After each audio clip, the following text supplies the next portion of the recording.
안녕하십니까. 대전교원 시니어 직능클럽 DTS 교육방송입니다. 오늘은 검정고시 한국사 4강을 시작하도록 하겠습니다. 먼저 고려의 문화에 대하여 살펴보도록 하겠습니다. 고려의 유학을 고려 초기와 또 고려 후기로 나누어 볼 수 있는데요. 고려 초기에는 유교주의적 정치를 강조하였습니다. 그래서 이 유교는 고려 교육의 기틀을 마련하였습니다. 특히 유교 교육을 강조했던 고려 초기의 왕은 태조, 광종, 성종이 되겠습니다. 하지만 이 유학도 고려 후기에 와서 쇠퇴하게 됩니다. 언제 쇠퇴하느냐면 무신정변 이후에 문벌귀족이 몰락을 하면서 유교도 자연히 쇠퇴하게 되었습니다. 두 번째로 유교 교육을 담당했던 교육기관을 살펴보면은 관학과 사학이 있는데요. 관학이라고 한다면 국가에서 주도하여 하는 학문을 관학이라고 하였습니다. 중앙에는 국자감이라는 교육기관이 있었고 지방에는 향교가 있었습니다. 국가에서 운영하는 것이 아니라 개인이 운영하는 교육기관을 사학이라고 했는데요. 고려의 사학자 대표적인 인물이 최충이라는 인물이었습니다. 최충이 세운 학교는 12도라고 해서 최충의 사학 12도가 가장 대표적인 사학기관이었습니다.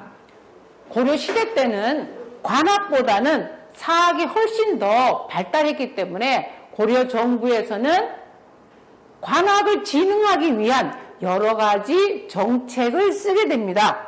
그래서 고려 정부가 관학을 발달시키기 위하여 어떤 방법을 썼느냐 하면 먼저 국학이라고 하는 이 교육기관을 성균관이라고 하는 것으로 이름을 고칩니다. 그리고서 유교 교육을 강화하게 되었습니다. 자, 다음에는 고려의 역사서의 편찬입니다. 고려 정기를 대표하는 역사와 고려 후기를 대표하는 역사책으로 나누어 보도록 하겠습니다. 고려 초기에 편찬된 역사서는 왕조실록 그리고 7대 실록입니다. 하지만 이 두 저서는 현재 남아있지 않습니다. 현재 남아있는 대표적인 역사서적으로 가장 대표적인 것은 삼국사기를 들 수가 있습니다. 그래서 현재 존재하고 있는 가장 오래된 역사서다는 거죠. 자, 지은이는 김부식이고요. 김부식은 유교학자였어요. 그래서 김부식은 유교적 합리주의를 바탕으로 삼국사기를 편찬하게 됩니다. 고려 후기에 오면은 역사서의 성격이 좀 변하게 됩니다. 왜 변하게 되었느냐 하면 이 고려 후기에 오면 고려가 몽고의 침략을 받아서 몽고의 지배를 받게 되죠. 몽고의 지배를 받으면서 우리 고려 민족은 고려 지배에서 벗어나고자 고려만이 가지고 있는 우수성을 강조하고 민족의 정체성과 자주성을 강조해서 몽고 지배로부터 벗어나고자 하는 이념을 역사서에다가 넣게 됩니다. 그 대표적인 서적을 보면 해동 고승전, 동명왕편. 자, 우리 동명왕이라고 하는 것은 고구려의 시조를 얘기를 하는 거죠. 동명왕. 그 다음에 삼국유사, 제왕운기 이런 책자가 이런 역사서가 고려 후기를 대표하고 있습니다. 그 중에서 삼국유사를 좀 더 설명을 하자면 삼국유사는 삼국사기처럼 현재 남아있는 책입니다. 삼국유사는 당군의 신화가 실려 있습니다. 당군 신화를 실었다고 하는 것은 우리 민족 역사의 유구성과 그리고 그 당군 신화를 통해서 우리 민족의 끈기와 우리 민족의 인내심을 강조해서 몽고 지배로부터, 즉 원나라 지배로부터 벗어나고자 하는 고려인의 의식을 담고 있습니다. 또한 이 삼국유사는 민간 설화를 정리하였습니다. 정치적인 이런 역사 서적이 아니라 민간에 떠도는 이런 이야기들을 담았기 때문에 우리는 이것을 정사라기보다는 야사라고 불리고 있습니다. 자, 이 삼국유사를 쓴 인물은 일현이라는 승려였기 때문에 삼국유사는 내용이 불교적인 내용이 많았습니다. 그리고 이 삼국유사는 우리나라의 최초 국가였던 고조선이라고 하는 나라를 계승하는 의식을 가지고 있었습니다. 다시 한번 강조하자면 고려 정기를 대표하는 역사서는 삼국사기, 고려 후기를 대표하는 역사서적은 삼국유사입니다. 삼국사기나 삼국유사는 우리나라를 대표하는 역사서적으로서 현재 남아있는 역사책이라는 거죠. 자, 다음 고려 후기에 성리학이라고 하는 학문이 우리나라의 전례가 됩니다.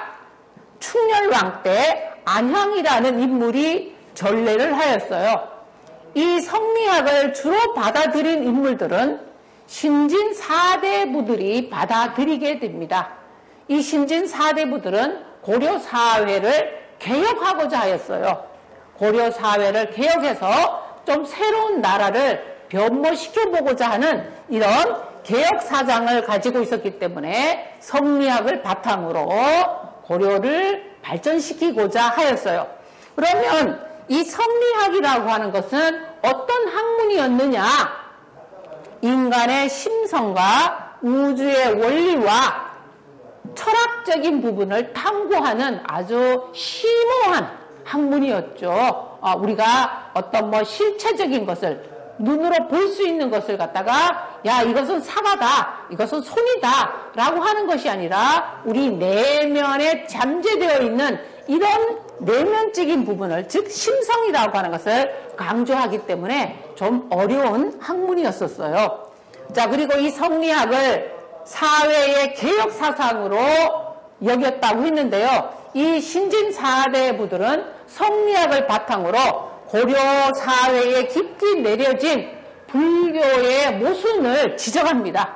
불교가 너무나 융성했기 때문에 고려의 불교의 모순을 지적해서 이 성리학으로 고려 사회를 정화시키겠다라고 하는 이런 개혁에 활용하게 됩니다.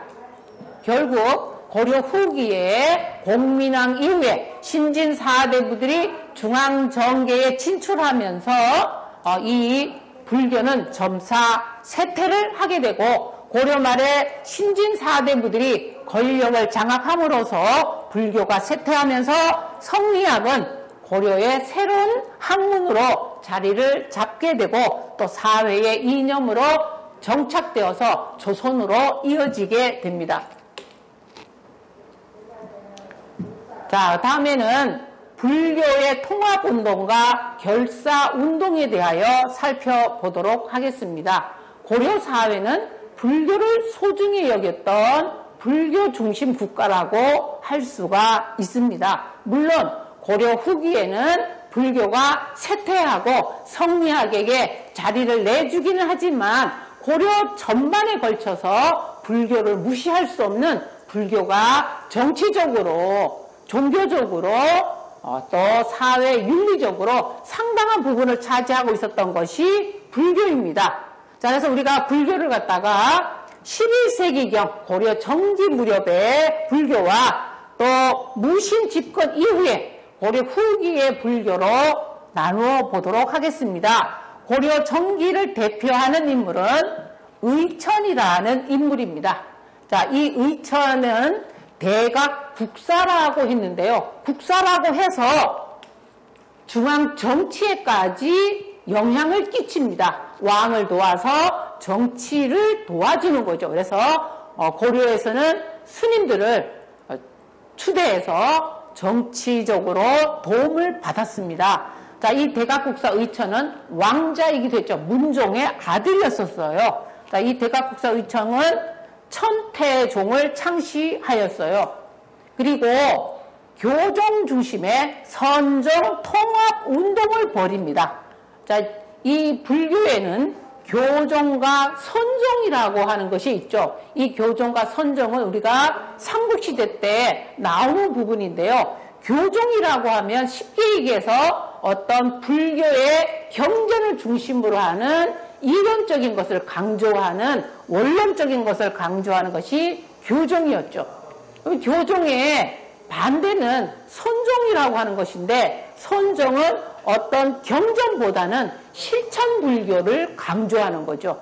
경전을 바탕으로 우리가 경전에 있는 것을 실천해야 된다고 하는 것이 선종입니다. 그래서 이 교종과 선종은 항상 어떤 대립적인 부분을 보였어요. 그래서 대각국사 의천은 우리가 대립할 것이 아니라 교종과 선종이 통합해야 된다라고 하는 통합운동을 벌입니다.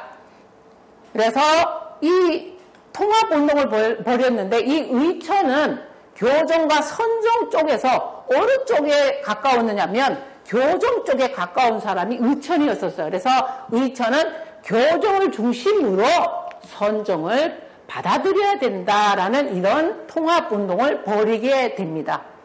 자, 그래서 이 대각국사 의천이 중요시 여겼던 것은 교관 겸수라고 하는 아주 어려운 일을 한자를 쓰는데요. 경전을 중심으로 해서 불교를 갖다가 실천적으로 추진해 가자라고 하는 이런 교관 겸수를 주장하게 됩니다.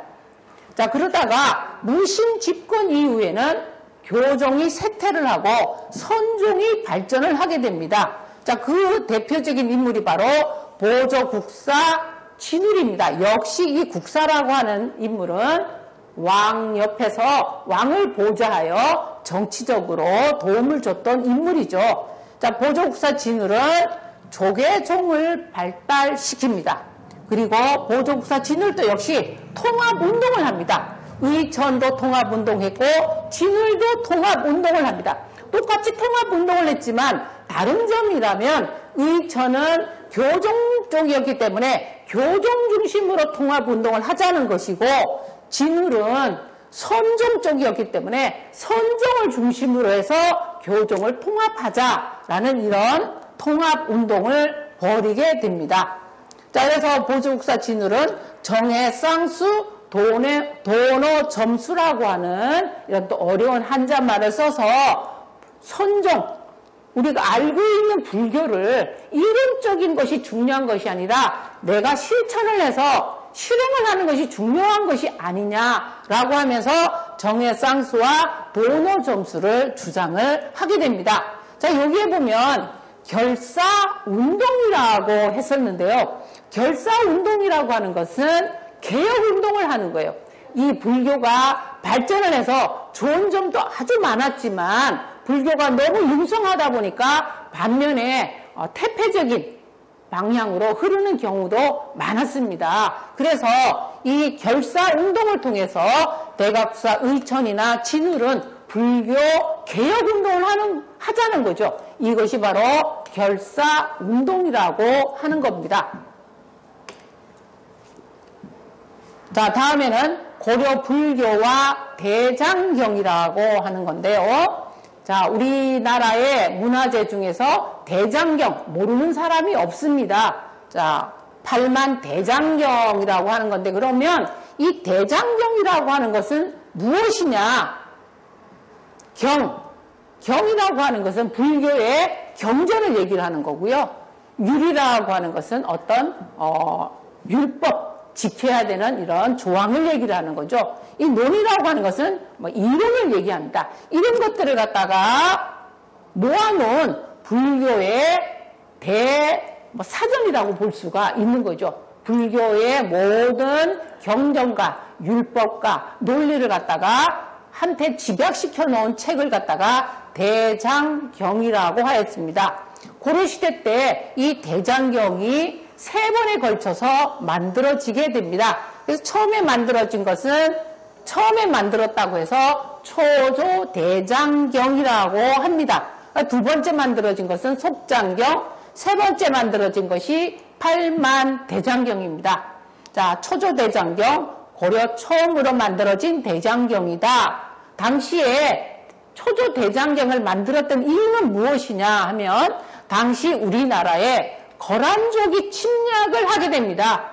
거란족이 침략을 하자 부처의 힘을 빌어서 우리가 외적을 물리칠 수 있지 않을까라는 이런 의지를 담아서 초조대장경을 만들었는데 현재는 그 일부만 남아 있습니다.